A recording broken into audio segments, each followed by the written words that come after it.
10वीं बोर्ड परीक्षा 2023 4 अप्रैल को जो आपके गणित का पेपर होने वाला है उसके लिए वीडियो काफ़ी इंपॉर्टेंट है और वीडियो को अगर आप शुरू से अंत तक देखेंगे तो निश्चित रूप से आपको फायदा मिलेगा। आइए वीडियो को शुरू करते हैं। उसका पहला प्रश्न आपके देख लेते हैं। इसके प्रश्नों को जो आपके ये कलेक्शन है एक मॉडल पेपर के रूप में, तो इन प्रश्नों को आप ज़रूर एक बार देखना, काफ़ी आपको फायदा मिलेगा। पहला प्रश्न आपके ये है कि सभी व्रत होते हैं, तो याद रख लेना सभी व्रत कैसे होते हैं। सभी व्रत समरूप होते हैं, ये आपके रिक्त स्थानों में भी पूछा जा सकता है। दूसरा प्रश्न है सबसे व्रत की जो सबसे बड़ी जीवा है वो क्या कहलाती है। तो व्रत की जो सबसे बड़ी जीवा है उसको कहा जाता है व्यास कहा जाता है। ये व्रत का केंद्र होता है और ये व्रत के केंद्र से होकर जाने वाली जो जीवा होती हैं उसको व्रत का व्यास कहते हैं। तो ये सबसे बड़ी जीवा कहलाती हैं, तो इसको कहेंगे हम व्यास। व्यास जो होता है वो 2 इंटू त्रिज्या के 2 गुणा बराबर होता है। आपको r बराबर दे देंगे 7 सेंटीमीटर, पूछेंगे कि इसका व्यास कितना है, तो व्यास ज्ञात करने के लिए हम क्या करेंगे 2 से इस r को गुणा करेंगे। 2 इंटू 7 बराबर 14 सेंटीमीटर आएगा। या व्यास देके आपको त्रिज्या पूछे तो फिर हम 2 का भाग दे देंगे। अगला क्वेश्चन देखते हैं। समकोण त्रिभुज में एक कोण होता है, तो समकोण त्रिभुज में एक कोण जो होता है वो 90 डिग्री का होता है। नाम से पता चल रहा है कि वो एक समकोण त्रिभुज है, तो एक कोण उसका समकोण होना चाहिए। तो ये हम इसमें एक समकोण बना लेते हैं। फिर जो कि तो ये एक समकोण त्रिभुज है, इसमें ये जो आपका कोण है यहाँ पे ये आपके 90 डिग्री का कोण होता है। ए बी और सी ये एक समकोण त्रिभुज है जिसमें कोण बी बराबर कितना डिग्री है 90 डिग्री। 90 डिग्री की जो सामने भुजा होती हैं वो सबसे बड़ी भुजा होती हैं और उसको कहा जाता है कर्ण। ये आपके लास्ट परीक्षा में पूछा था कि समकोण त्रिभुज की सबसे बड़ी भुजा क्या कहलाती हैं, तो उसको कहते हैं कर्ण। यहाँ मान लो हम कोण ले रहे थीटा, तो इसके सामने वाला होता है उसको हम लंब कहते हैं और बचा हुआ जो हमारा आधार होता है। तो ये एक समकोण त्रिभुज है। आपसे ये पूछ सकता है कि एक समकोण त्रिभुज में कितने समकोण हो सकते हैं, तो एक समकोण त्रिभुज में एक ही समकोण हो सकता है। अगला प्रश्न है व्रत की सभी त्रिज्याओं में क्या संबंध होता है। तो व्रत की जो सभी त्रिज्याएं होती हैं वो आपस में बराबर होती हैं। ये व्रत है तो इसकी सभी त्रिज्याएं जिधर भी देखेंगे वो सभी त्रिज्याएं बराबर होती हैं। तो ये आपका जो सभी व्रतों के त्रिज्याओं से संबंधित संबंध है। तो व्रत की सभी त्रिज्याएं आपस में बराबर होती हैं। अगला प्रश्न है सबसे छोटी अभाज्य संख्या कौन सी है। इसमें जो सबसे छोटी अभाज्य संख्या है वो 2 है। 2 सबसे छोटी अभाज्य संख्या होती हैं और सबसे छोटी ये भाज्य संख्या पूछे तो फिर आप इसमें 4 बताएंगे। और इन दोनों का गुणा पूछे कि सबसे छोटी भाज्य और सबसे छोटी अभाज्य संख्या का गुणा पूछे तो आपको 4 दूनी 8 करना है। 4 दूनी 8 आ जाएगा। अगला प्रश्न आपके छठा है x² - 4x बराबर 0 के हल ज्ञात करने। इसको हल ज्ञात करने के लिए हम क्या करें, सीधा इसको कॉमन ले लेंगे क्योंकि एक द्विघात समीकरण है लेकिन इसका अचर पद गायब है, तो हम क्या करेंगे इसको सीधे ही कॉमन ले लेंगे। तो यहाँ से x कॉमन आएगा तो यहाँ बचेगा x - 4 बराबर 0। ये कॉमन आ जाएगा इसमें। अब या तो x बराबर 0 होगा या फिर x - 4 बराबर 0 होगा। तो x बराबर -4 इधर जाएगा तो +4 हो जाएगा। x के हमारे पास में 2 मान आए, एक मान 0 और दूसरा मान 4 है, तो 0,4 इसका उत्तर होगा। ऑप्शन नंबर स में दे रखा है। 7वां क्वेश्चन है बंटन का आपको माध्य ज्ञात करना है। तो माध्य ज्ञात करना आसान है, दी गई संख्या को जोड़ो और जितनी संख्या उनका भाग दे दो। कितनी संख्या है 1 2 3 4 5 संख्या, तो पाँचों को जोड़नी है। तो ये हो जाएगा आपका 3 + 1 + 5 + 11 + 7 और बटे में आएगा आपका 5। जोड़ कर लो इनकी, ये हो जाएगा आपका 3 और 1 4, 4 और 5 9, 9 और 11, 9 और 11 कितना हो गया 20, 20 और 7 27, तो 27 हो जाएंगे। 27 में हम 5 का भाग देंगे तो इसका उत्तर आएगा आपके 5.4। ऑप्शन नंबर स इसका करेक्ट आंसर है।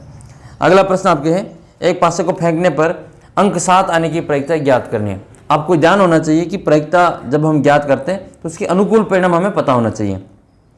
तो पासे को फेंकने पर संख्या कहाँ तक आती है 1 2 3 4 5 और 6 तक की आती है। ये कह रहा है कि उसके ऊपर 7 आना चाहिए, तो 6 संख्या ही 6 तक, तो 7 कैसे आएगा, यानी कि उसके अनुकूल परिणाम ही नहीं निकलेंगे। तो अनुकूल परिणाम है इसके 0 है, 7 आने के जो अनुकूल परिणाम है वो 0 है, तो कुल परिणाम चाहे 6 हो इसका उत्तर हमेशा 0 ही आता है। अच्छा है इसमें 6 तक ही और आप उसको कह रहे हैं 7 लाओ, तो ये तो असंभव घटना हो गई और असंभव घटना की जो प्रायिकता वो कितनी होती है 0 होती है। कोई निश्चित घटना हो तो उसकी प्रायिकता 1 होती है और प्रायिकता का मान 0 और 1 के बीच में होता है। 0 से बड़ा या 0 के बराबर और 1 से छोटा या 1 के बराबर आता है। इसको हम प्रायिकता की सीमा कहते हैं। प्रायिकता का अधिकतम मान 1 हो सकता है, न्यूनतम मान 0 हो सकता है। कभी भी प्रायिकता का मान 1 से ज़्यादा नहीं होता है, यानी कि ऊपर संख्या कभी भी बड़ी नहीं आएगी, नीचे छोटी नहीं आएगी। ऊपर छोटी हो सकती है, नीचे बड़ी होगी, लेकिन ऊपर बड़ी और नीचे छोटी संख्या आती है तो इसका मतलब आपकी प्रायिकता का उत्तर गलत है। कभी भी प्रायिकता का मान माइनस में नहीं आएगा, तो ये आपको थोड़ा सा इसमें एक्स्ट्रा ध्यान रखना है। अगला प्रश्न है कि गोले के क्षेत्रफल का सूत्र बताना है, तो क्षेत्रफल में स्क्वायर लगता है, तो 4πr²। ठीक है, गोले के अंतर्गत 4πr² इसका सूत्र हो जाएगा।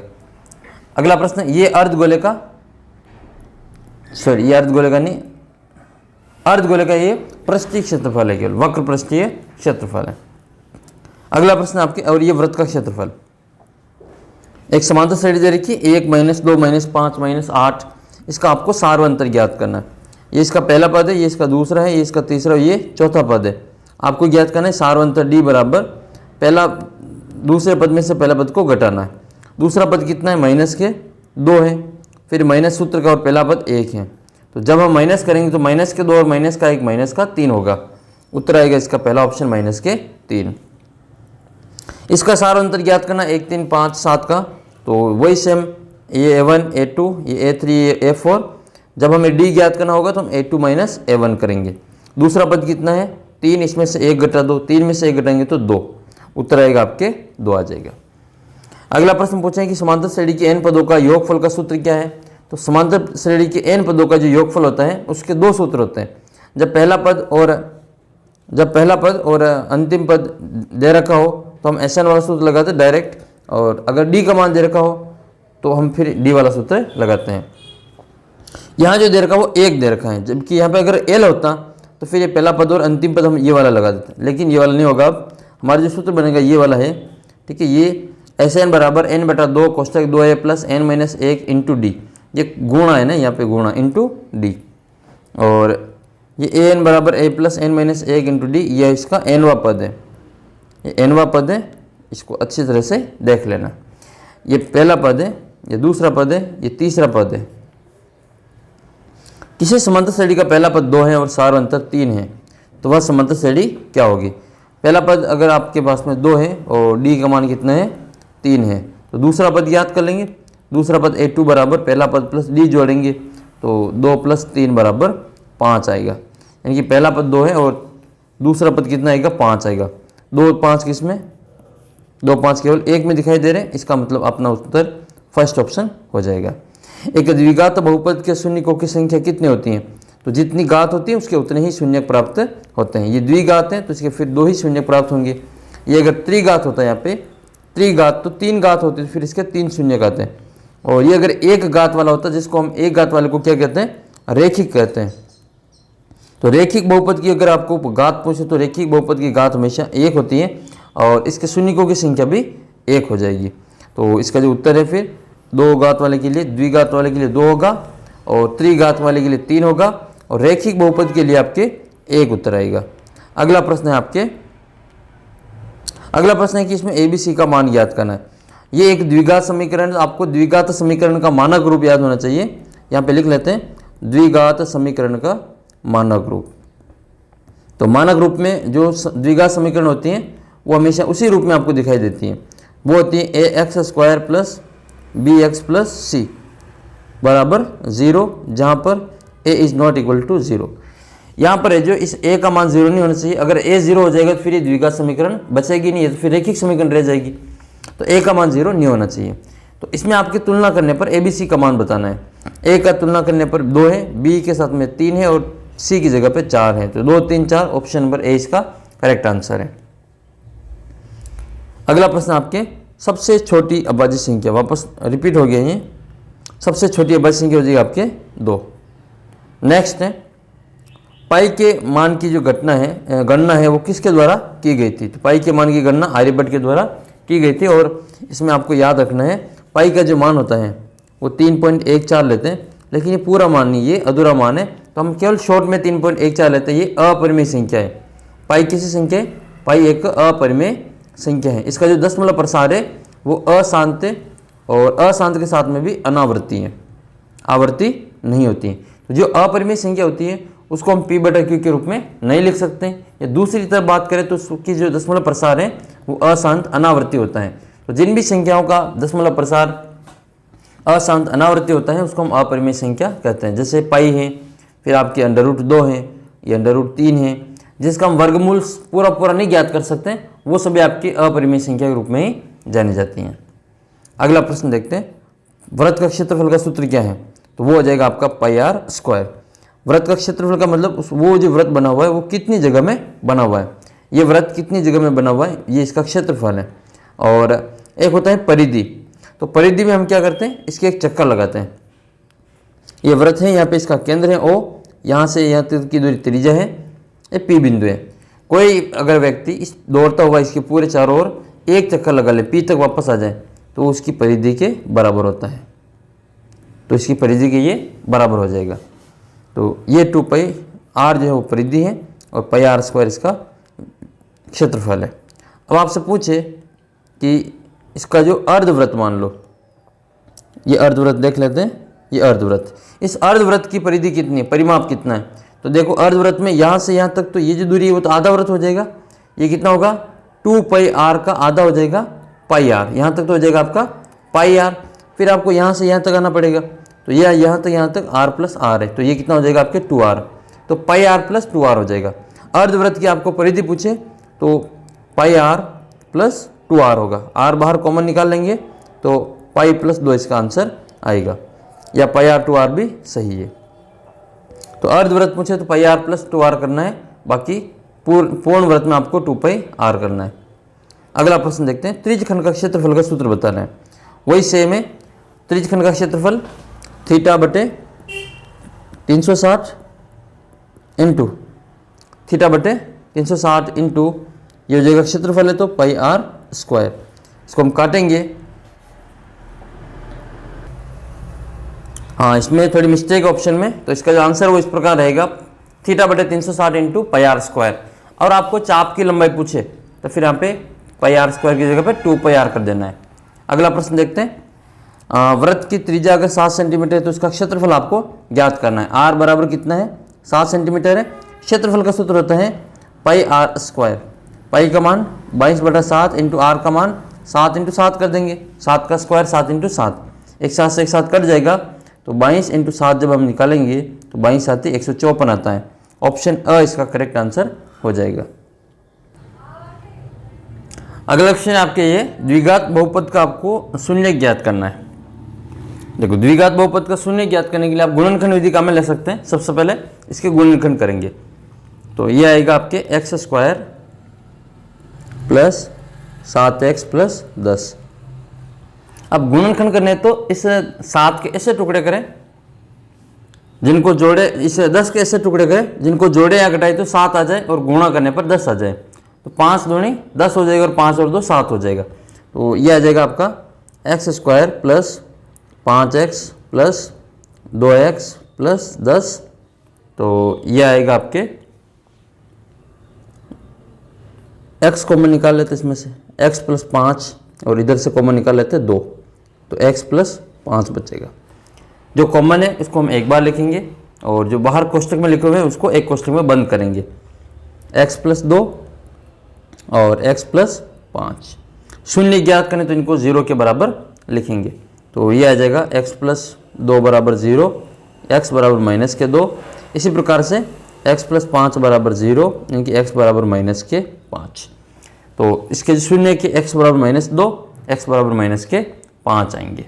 इसके उत्तर आ जाएंगे -2 और -5। दूसरा है आपको मान ज्ञात करना है, 2 sin 45 cos 45।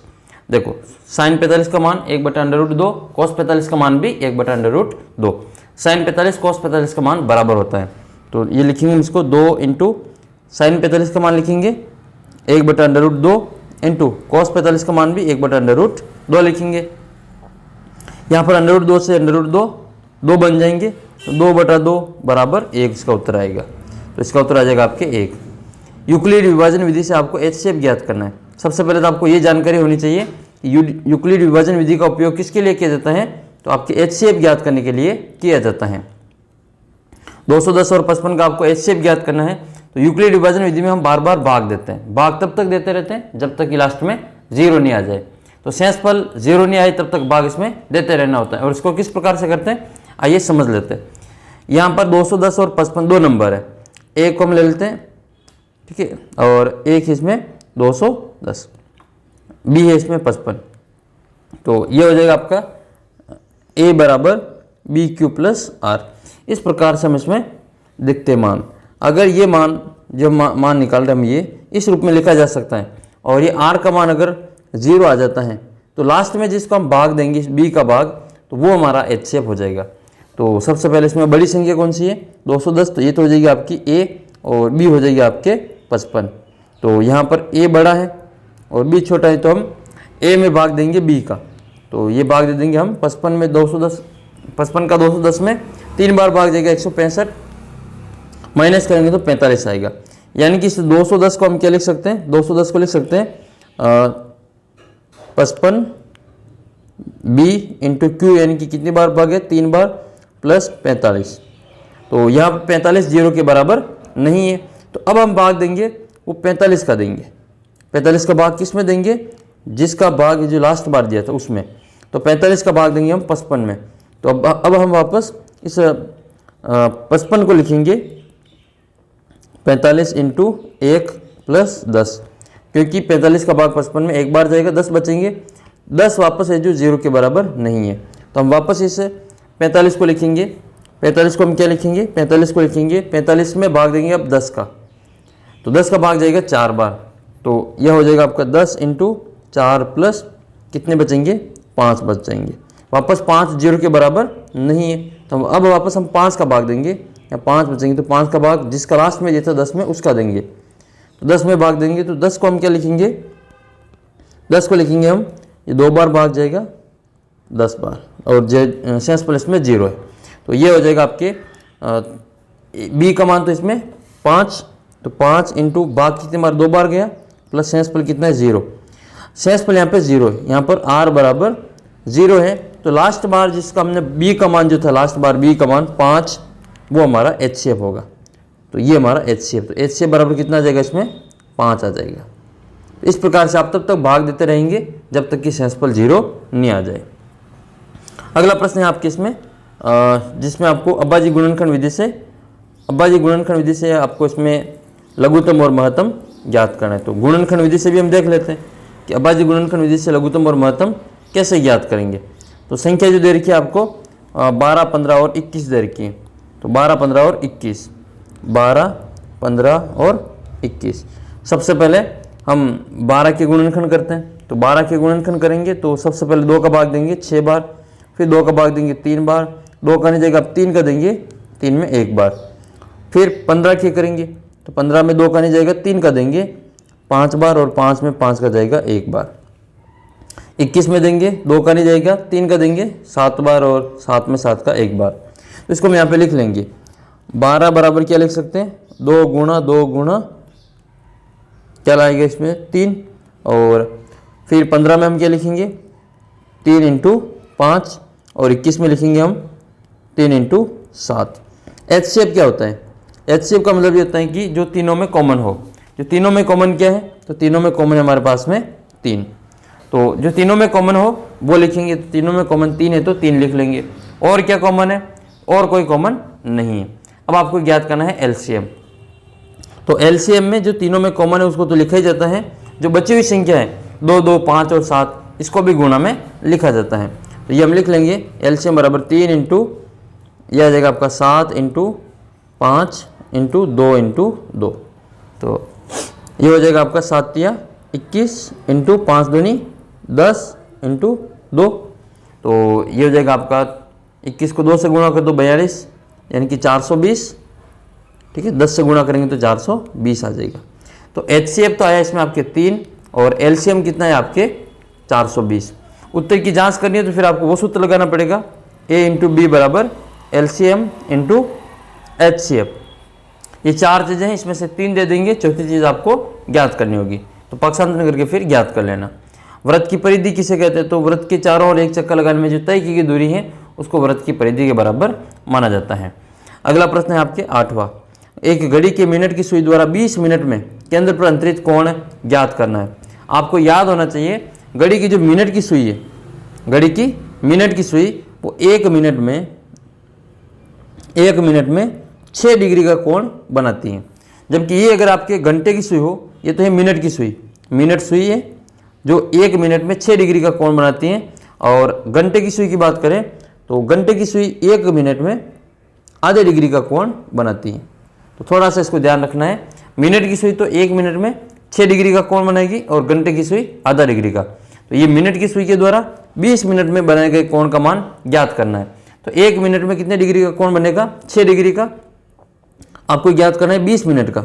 तो 20 मिनट के लिए 6 × 20 कर देंगे, 6 दूनी 12 यानी कि 120 डिग्री हो जाएगा। 120 डिग्री यानी कि तो ये हो जाएगा आपके 1 मिनट में 6 और 20 मिनट में 120 डिग्री। अगला प्रश्न आपके ये cos 45, sec 30 और cosec 30 का मान रखे इसको हल करना है। देखो cos 45 का जो मान होता है वो तो होता है 1/√2 और फिर ये sec 30 का मान, sec 30 का मान cos 30 का उल्टा होता है। cos 30 का मान होता है √3/2, तो ये हो जाएगा आपका 2/√3 प्लस cosec 30 sin 30 का उल्टा होता है, तो sin 30 का होता है 1/2, तो इसका हो जाएगा आपके 2। लघुत्तम लेके जोड़ कर लो इसकी, तो ये आ जाएगी इसके बट्टे में 1। तो ऊपर तो चलेगा ये 1/√2 और नीचे लघुत्तम आ जाएंगे आपके √3।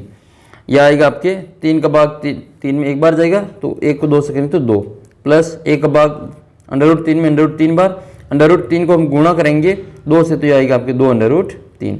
ये गुणा में इसको भाग में बदल दो, तो ये आएगा आपके 1/√2 इंटू ऊपर चला जाएगा आपके ये भाग का गुणा में, और तो इसको हम करेंगे चेंज।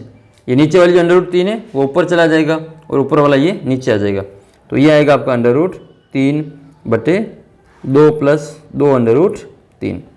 ये आपस में गुणा होंगे, तो या तो इसको गुणा करके लिख लो यहाँ पे, या इसको सीधे इसका उत्तर लिख लो। तो ये आएगा आपके √2 प्लस ये गुणा होंगे तो 2 तो बाहर आ जाएंगे, ये √2 और √3 गुणा होके √6 बन जाएंगे, तो ये आएगा √6। तो इस प्रकार जो इसका उत्तर आप या तो यही लिख लो या फिर इसका आंसर इस रूप में लिख सकेंगे। नेक्स्ट आपके दो संख्या दे रखी है 306 और 657, इनका आपको HCF एंड नो LCM ज्ञात करना है। तो यहाँ पर हम ये एक पहली संख्या A हो जाएगी, दूसरी संख्या B, और यहाँ पर हमको HCF तो दे ही रखा है, आपको ज्ञात करना है इसमें LCM। आपको वो संबंध इसमें पता होना चाहिए कि A × B बराबर क्या होता है। A × B बराबर होता है LCM × HCF। यहाँ पर A का मान तो हमारे पास में है 306 और B का मान है हमारे पास में 657, बराबर LCM कितना है हमको ज्ञात करना है, और HCF कितना दे रखा है 9 दे रखा है। यहाँ पर इनको गुणा मत करना, इस 9 को भाग में ले आना। 306 गुणा करेंगे 657 से और बट्टे में आएगा आपका 9 बराबर LCM आ जाएगा। 9 के पाड़े से इसको काट लेंगे 306 को, या तो 306 को हम यहाँ पे काट देंगे। 9 के पाड़े से कटेगा ये 27, 9 × 27 और 9 × 4 36 इंटू आएगा आपके 657 बराबर हमारा LCM। 34 को 657 से गुणा करके इसका आंसर लिख लेंगे। तो यहाँ पर हम 34 को जब हम 657 से गुणा करेंगे तो इसका उत्तर आएगा 22,338। तो 22,338 हमारा LCM आ जाएगा। तो इस प्रकार से आपको भी कोई सवाल आ जाए, 2 मान देके तीसरा मान पूछ ले, तो उसको आप इस प्रकार से पक्षांतरण करके ज्ञात कर लेना।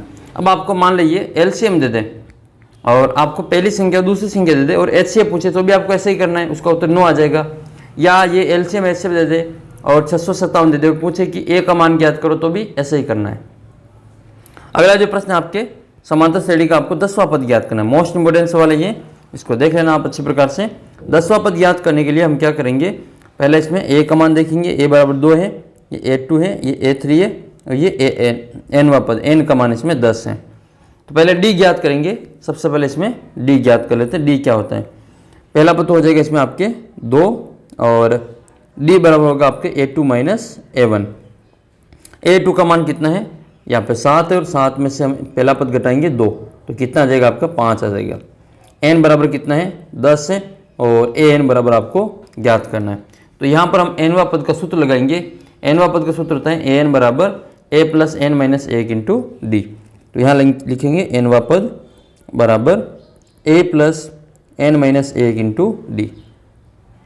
यहाँ पर पहला पद कितना है, पहला पद है हमारे पास में 2 प्लस n का मान लिखेंगे 10 माइनस 1 इंटू डी का मान 5 है। अगर डी का मान हमारे माइनस की संख्या आ जाए तो फिर आपको क्या करना है, इनको कोष्टक में बंद करना है। तो ये हो जाएगा आपका 2 प्लस 9 इंटू 5। पहले गुणा करेंगे फिर जोड़ करेंगे। तो 2 प्लस 9 पंजे 45 और 2 कितने हो गए 47।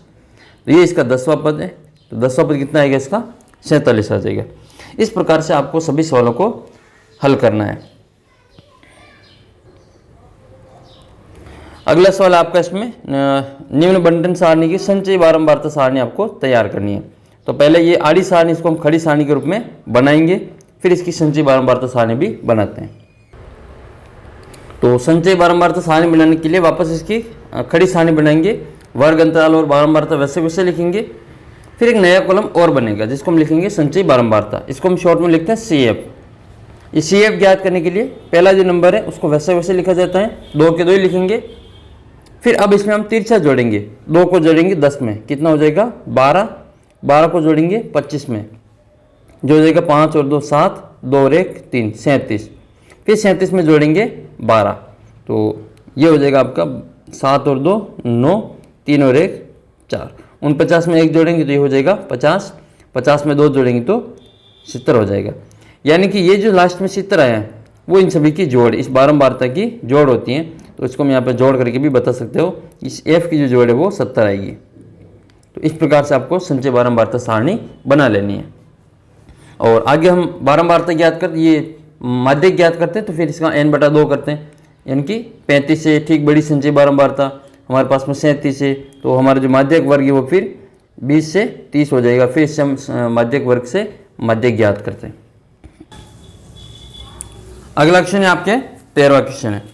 एक पासे को उछाला जाता है, 2 ऊपर आने की प्रायिकता ज्ञात करनी है एक तो, और एक 4 से कम अंक आने की प्रायिकता ज्ञात करनी है। आसान है दोनों ही क्वेश्चन। सबसे पहले तो आपको ये पता होना चाहिए कि पासे के ऊपर नंबर कहाँ से कहाँ तक होते हैं। तो 1 से लगा के 6 तक की जो गिनती होती है वो पासे के ऊपर लिखी होती है।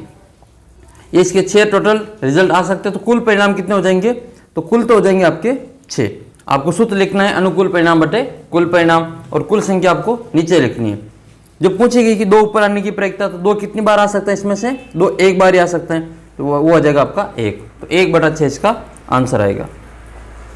4 से कम अंक आने की प्रायिकता, 4 से कम मतलब ये तीनों 1 2 3 ये 4 से कम है, तो अनुकूल परिणाम कितने हैं फिर 3 है, 3/6 यानी कि 1/2 हो जाएगा। सवाल वो क्या वही सेम टू सेम, और थोड़ा सा इसमें मान इसमें परिवर्तन होते रहेंगे। या यूँ पूछ ले 4 या 4 से कम, तो फिर इसमें 4 को भी शामिल किया जाएगा। 3 की जगह फिर हम 4 करेंगे, जो कि उसका उत्तर चेंज होगा, 2/3 आएगा। तो जैसा प्रश्न पूछे वैसा आपको जवाब देना है। अगला क्वेश्चन आपके हैं 2 बिंदुओं के बीच की दूरी ज्ञात करनी है। ये हो जाएगा आपका x1 y1, और इसको मान लेंगे हम x2 y2। दूरी सूत्र लिखेंगे। दूरी सूत्र होता है PQ बराबर √ कोष्टक x2 माइनस x1 का whole square plus y2 minus y1 का होल स्क्वायर। तो मान लिखेंगे इसमें x2 का मान कितना है 5 है, तो 5 में से 2 को घटा लेंगे, x1 का मान 2 है, होल स्क्वायर करेंगे, प्लस y2 का मान 6 है, और 6 में से y1 का मान 3 को घटा लेंगे और स्क्वायर करेंगे। घटाओ 5 में से 2 गए तो 3 का स्क्वायर, प्लस 6 में से 3 गए तो 3 का स्क्वायर कर देंगे। तो 3 का स्क्वायर 9 प्लस 9 बराबर कितने हो गए 9 और 9 18। 18 के गुणनखंड कर लो, 2 का भाग दे दो 9, फिर 3 3 और 3। 18 को हम लिखेंगे 2 × 3 × 3, 1 3 बाहर आ जाएगा, तो 3√2 इसका आंसर हो जाएगा। तो दूरी जो आएगी इसके बीच में, इन दोनों बिंदुओं के बीच की दूरी वो 3√2 इकाई होगी। इसके साथ में लिखना आपको इकाई, क्योंकि दूरी को किसी न किसी में मापा जाता है, चाहे मीटर में मापो, सेंटीमीटर में मापो, किलोमीटर में मापो, ठीक है, दूरी किसी न किसी में मापी जाती हैं, तो इसकी इकाई लिखना ज़रूरी है। अगला क्वेश्चन आपके द्विघात सूत्र का उपयोग करते हुए निम्न समीकरण का हल ज्ञात कीजिए। तो तो इस द्विघात समीकरण को आपको हल करना है और इसके लिए आप चाहे तो इसमें कोई द्विघात सूत्र का ही उपयोग करते हुए समीकरण को हल ज्ञात करना है। तो द्विघात सूत्र का मतलब होता है श्रीधराचार्य विधि। श्रीधराचार्य विधि में हम क्या करते हैं, इसकी तुलना करते हैं मानक रूप में और ABC का मान ज्ञात करते हैं। तो A बराबर तो आएगा इसमें 2, B बराबर -5 है और C बराबर कितना है 3 है। फिर श्रीधराचार्य सूत्र लगाएंगे, इसको द्विघाती सूत्र कह दो या श्रीधराचार्य सूत्र कह दो, एक ही बात है। वो होता है x बराबर माइनस का b plus minus √b² - 4ac और बट्टे में 2 है। ये द्विघाती सूत्र के रूप में जाना जाता है, इसको हम श्रीधराचार्य सूत्र भी कहते हैं। माइनस का b का मान -5 है तो माइनस माइनस प्लस 5 हो जाएगा, -5 प्लस माइनस √b² यानी कि -5 का स्क्वायर -4 इंटू a का मान कितना है, a का मान 2 है और c का मान 3 है और बट्टे में 2 इंटू a का मान 2। अब इसको हम सोल्व करेंगे तो माइनस माइनस प्लस के 5 बन जाएगा, फिर प्लस माइनस √b² यानी कि ये -5 का स्क्वायर जो कितना हो जाएगा आपका 25 होगा और ये हो जाएगा आपके 4 दूनी 8 और 8 या 24 तो -24 और बटे में आएगा आपका 2 दूनी 4। अब 25 में से 24 को माइनस करो तो ये आएगा आपके 5 प्लस माइनस √1 और 1 का जो वर्गमूल होता है वो 1 ही होता है, इसलिए इसका उत्तर हम केवल 1 लिखेंगे। तो 25 में से 24 जाएगा तो √1 बचेगा और √1 का वर्गमूल 1 ही आता है, तो इसका उत्तर कितना आएगा आपके 1 आ जाएगा और बट्टे में आएगा आपके 4। अब आपको एक बार प्लस लेना है एक बार माइनस लेना है। तो प्लस लेने पर प्लस लेंगे तो ये 5 + 1 करेंगे और बट्टे में 4 आएगा, 5 + 1 6/4, 2 के पार से काटेंगे 3/2 आएगा। माइनस लेंगे इसका तो 5 में से 1 को घटाएंगे, 5 - 1/4 तो ये आएगा आपके 4/4 यानी कि 1 उत्तर आएगा। तो द्विघात समीकरण का जो सूत्र है उसका उपयोग करते हुए x का मान एक तो 1 आया, एक आपके 3/2 आया। तो इसके 2 उत्तर प्राप्त होंगे आपको, एक तो आपके 3/2 और दूसरा है आपके पास में 1। तो इसके मूल जो है वो यहाँ पर वास्तविक है और अलग अलग है। अलग अलग क्यों है, क्योंकि ये जो b² - 4ac इसका जो मान आया वो 25 - 24 किया तो 1 था जो कि 0 से बड़ा था, इसलिए इसके मूल वास्तविक और अलग अलग आए। अगर यहाँ पे इसका उत्तर 0 आता तो इसके मूल वास्तविक और बराबर होते हैं। यानी कि यहाँ 0 आ जाता तो फिर प्लस लेते तो भी वही उत्तर आता और माइनस लेते तो भी वही उत्तर आता, इसलिए इसके मूल बराबर आते हैं। अगला प्रश्न देखते हैं। अगला जो प्रश्न आपके प्रायिकता का है कि एक थैले में 3 लाल 5 काली और 2 सफ़ेद गेंदें, एक गेंद निकाली जाती है, उसकी प्रायिकता ज्ञात करनी है। लाल गेंद आने की प्रायिकता, काली गेंद आने की प्रायिकता और सफ़ेद गेंद आने की प्रायिकता। कुछ नहीं करना है, तीनों की जोड़ करनी है आपको। तीनों की जोड़ करने के बाद में आपको जो जिसकी प्रायिकता पूछी उसकी संख्या ऊपर लिख के टोटल संख्या नीचे लिखनी है। अनुकूल परिणाम बटे कुल परिणाम सूत्र हर बार लगाना है और इसका उत्तर वैसे लिखना है। तो कुल जो परिणाम होंगे वो तो हो जाएंगे आपके 3 + 5 + 2। तो इसके जो कुल परिणाम आएंगे वो कुल परिणाम तो आ जाएंगे 5 और 3 8 और 2 10, तो कुल परिणाम तो आएंगे आपके 10। अब आपको पूछे कि P लाल होने की प्रायिकता, यानी कि लाल होने की प्रायिकता, तो अनुकूल परिणाम कितने लाल के 3 हैं, तो 3 तो लिखना ऊपर और 10 लिखना नीचे, नहीं कटेंगे तो ये अपना आंसर है। दूसरा है P काली, तो काली होने की प्रायिकता, काली गेंद कितनी है 5 गेंद है, तो फिर आपको 5 ऊपर लिखना है, 5/10 कट जाएंगे 1/2 इसका उत्तर आएगा। तीसरा है आपके सफ़ेद होने की प्रायिकता, तो P सफ़ेद में हम लिख लेंगे, सफ़ेद कितनी है, सफ़ेद गेंद है अपने पास में 2 और तो 2 कुल कितनी 10, तो 1/5 इसका उत्तर आएगा। तो जैसा आपको पूछे फिर वैसा उत्तर इसका निकाल लेना है। इस प्रकार से इस वाले का जो उत्तर है वो 3/10, 1/2 और 1/5 आएगा। इतना से आपको काम करना है और जो नंबर है आपको पूरे में से पूरे मिलेंगे। क्वेश्चन नंबर 17वां क्वेश्चन आपको ये है कि 20 मीटर गहरे और 7 मीटर व्यास के एक कुआं खोदा गया, जिसमें निकाली गई मिट्टी से 22 × 14 मीटर माप का एक चबूतरा बनाया गया। तो चबूतरे की आपको ऊंचाई ज्ञात करनी है। इसमें क्या हो रहा है, एक आकृति को दूसरी आकृति में बदला जा रहा है। ये कुआं किस आकार का होता है, कुआं देखा होगा आपने, कुआं इस रूप में होता है जो कि बेलनाकार रूप में होता है। तो बेलन को हम किस में बदल रहे हैं, चबूतरे के रूप में, यानी कि चबूतरा क्या होता है, गनाब होता है। तो आपको क्या करना है, बेलन के आयतन से गनाब का आयतन बदलना है, यानी कि बेलन को गनाब में बदलना है। तो इनका भी आयतन ज्ञात करेंगे और इसका भी हम आयतन ज्ञात करेंगे। इसकी लंबाई और चौड़ाई तो दे रखी है, चबूतरे की लंबाई और चौड़ाई तो दे रखी है आपको, तो इसकी ऊंचाई ज्ञात करनी है। और बेलन का हम आयतन ज्ञात कर लेंगे, तो जितना भी इससे मिट्टी निकलेगी वो इसकी मिट्टी इसके आयतन के बराबर होगी, और चबूतरे में जितनी मिट्टी लगेगी वो उस चबूतरे के आयतन के बराबर होगी। तो इसको हम दोनों का आयतन ज्ञात करके थोड़ा सा मैं आपको शॉर्ट में इसको समझा देता हूँ। तो ये इसका h है, गहराई का मतलब h हो जाएगा, इसकी ऊंचाई हो जाएगी, या फिर h गहराई हो जाएगी। व्यास है तो आपको r ज्ञात करना पड़ेगा, तो r बराबर हो जाएगा 7/2 और h बराबर इसमें 20। तो इसमें आपको बेलन का आयतन लगाना पड़ेगा। बेलन का आयतन क्या होता है, तो सबसे पहले तो ये लिखेंगे बेलन का आयतन या कुएं का आयतन बराबर चबूतरे का आयतन। तो यहाँ पे हम बेलन का आयतन लिख लेते हैं, बेलन का आयतन बराबर गनाब का आयतन, दोनों का हम आयतन लिखेंगे और फिर इसको मान लिख के हल करेंगे। बेलन का आयतन क्या होता है, πr² h, और गनाब का आयतन यानी कि लंबाई इंटू चौड़ाई इंटू ऊंचाई। इसमें मान लिखो, पाई का मान कितना होता है, पाई का मान लिखेंगे 22/7 इंटू आर का मान 7/2 है तो हम 7/2 लिखेंगे, 2 बार लिख लो इसको, स्क्वायर है तो। एच का मान कितना है 20 है, बराबर लंबाई कितनी है 22 है, चौड़ाई कितनी है 14 है, और ऊंचाई हमको ज्ञात करनी, तो ऊंचाई को वैसे वैसे ही छोड़ देंगे। हल कर लो इसको, 7 के पारे से ये 7 कट जाएगा, इस वाले 7 से ये वाले 7 कट जाएंगे, और इस वाले 2 से ये वाले 22 11 बार कट जाएंगे, और इस वाले 2 से ये 20 10 बार कट जाएंगे। अब बच क्या रहा हमारे पास में, हमारे पास में संख्या बची हुई है 11 इंटू 10 इंटू 7, तो ये हो जाएगा 11 इंटू 7 77 इंटू 10, तो ये 700, या फिर 77 इंटू 10, और ये 22 इंटू 14 इसके नीचे ले आएंगे, तो ये आ जाएगा 22 इंटू 14 बराबर ऊंचाई। ऊंचाई ज्ञात करें तो हमने इन दोनों को यहाँ से हटा दिया।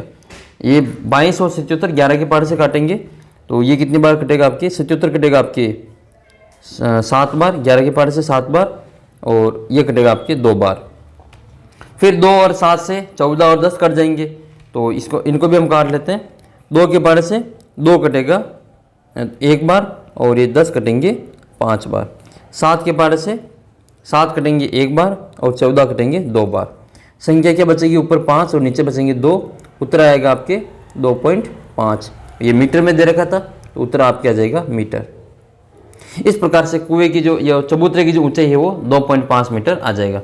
ये समझ में आ गया होगा आपके कि ये जो इससे मिट्टी निकलेगी वो बेलन के आयतन के बराबर होगी, यानी कि कुएं के आयतन के बराबर होगी। उससे हम घनाभ में बदल रहे हैं, तो आयतन तो सेम ही रहेगा, तो हमने दोनों का आयतन बराबर करके फिर इसमें हम ऊंचाई का मान ज्ञात कर लिया।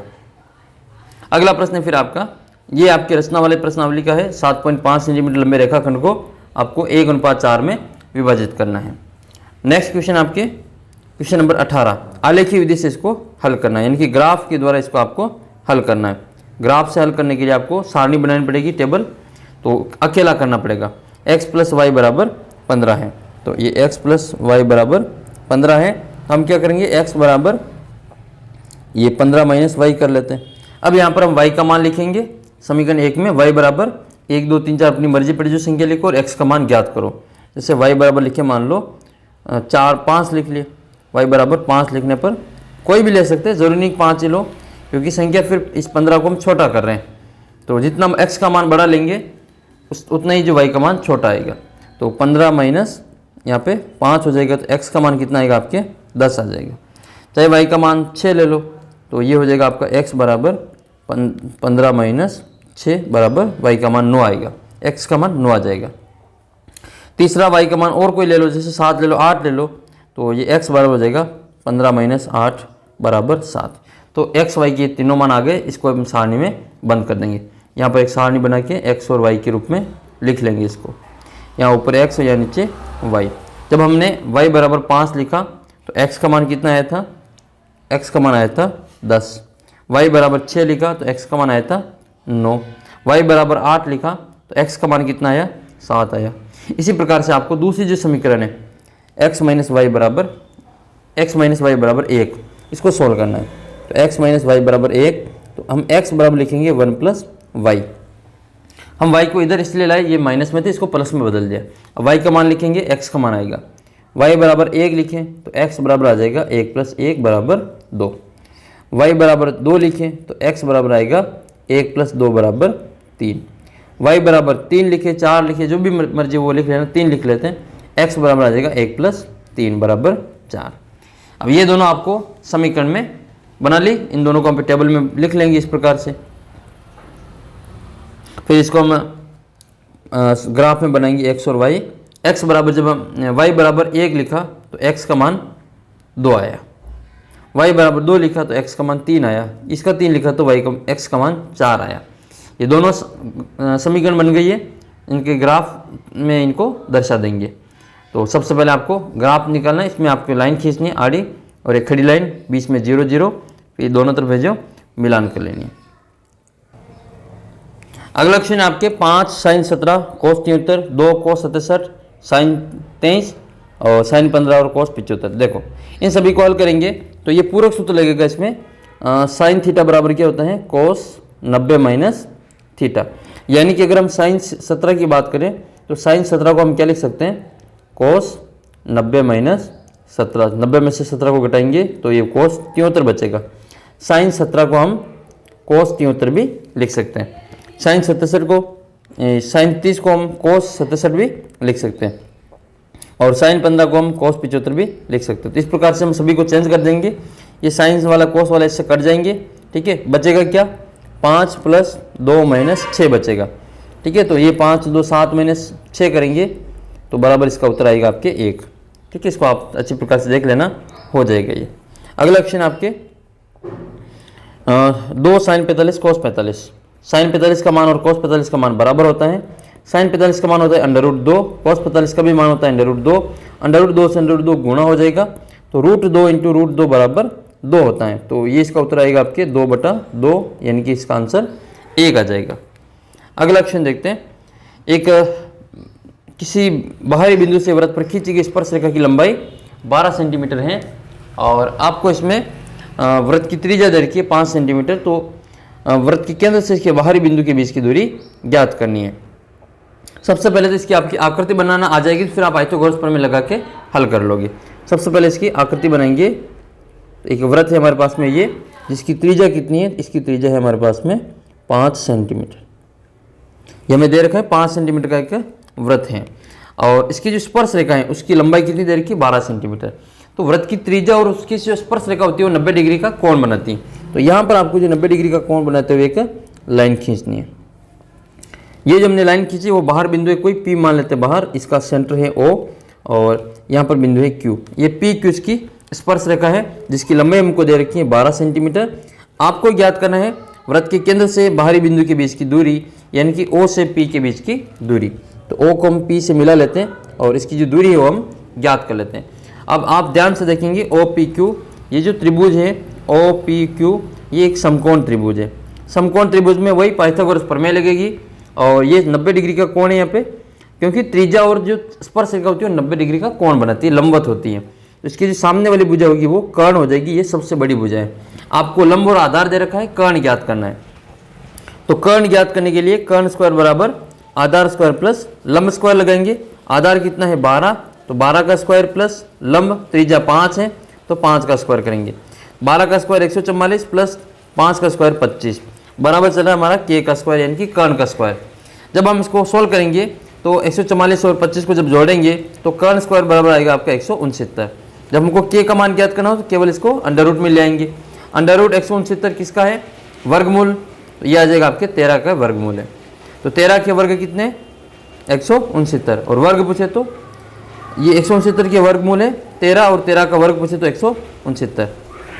तो दूरी जो आएगी ये कितनी आ जाएगी आपके 13। वैसे ये पाइथागोरस प्रमेय की ट्रिक है, ये 5 12 और 13 का जोड़ा होता है। इसी प्रकार से आपको यहाँ पे 3 दे देंगे, यहाँ पे 4 दे देंगे, आपको यहाँ मान पूछ लेंगे। आप कमेंट करके बताना कि इसकी त्रिज्या अगर 3 सेंटीमीटर है, स्पर्श रेखा की लंबाई आपके 4 सेंटीमीटर है, तो वृत्त के केंद्र से बाहर बिंदु की दूरी कितनी आएगी। अगला क्वेश्चन है फिर आपके खंड द में। खंड द वाला जो प्रश्न है आपके, इसमें आपको एक मीनार की वो जो पाइथागोरस प्रमेय वही लगा के इसमें भी हल करना है। एक मीनार के आधार से 100 मीटर दूर पर स्थित बिंदु का शिखर का उन्नयन कोण 30 डिग्री है। मीनार की ऊंचाई आपको ज्ञात करनी है। तो मान लेते हैं कि ये जो इसकी ये एक मीनार है, जिसकी AB एक मीनार है जिसकी ऊंचाई h मीटर है। ठीक है। और इसके आधार से, आधार कहाँ पे, ये ए तो इसका शिखर है और बी इसका आधार है। आधार से 100 मीटर दूर, ये यहाँ पे ले लेते हैं हम 100 मीटर दूर, ये 100 मीटर दूर एक बिंदु ले लेते हैं सी, और इसका शिखर का जो यूनियन कोण है वो हमको दे रखा है, वो कितना है यहाँ पे, वो दे रखा है आपको 30 डिग्री। तो यहाँ पर हम कोण बना लेंगे 30 डिग्री।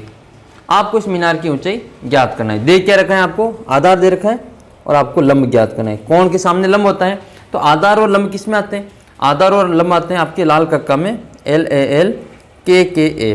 ये लाल कक्का में आधार और लंब आपके किस में आएगा, टेन में आएगा। तो टेन थीटा बराबर लिखेंगे हम लंब बटा आधार। तो टेन थीटा बराबर लंब बटा आधार, थीटा का मान 30 लिखेंगे, तो ये आएगा आपके टेन 30 बराबर लंब का मान कितना है ज्ञात करना है, आधार का मान कितना है 100 है, और हमको ज्ञात करना है इसमें h का मान। तो इसमें टेन 30 का मान लिख लो।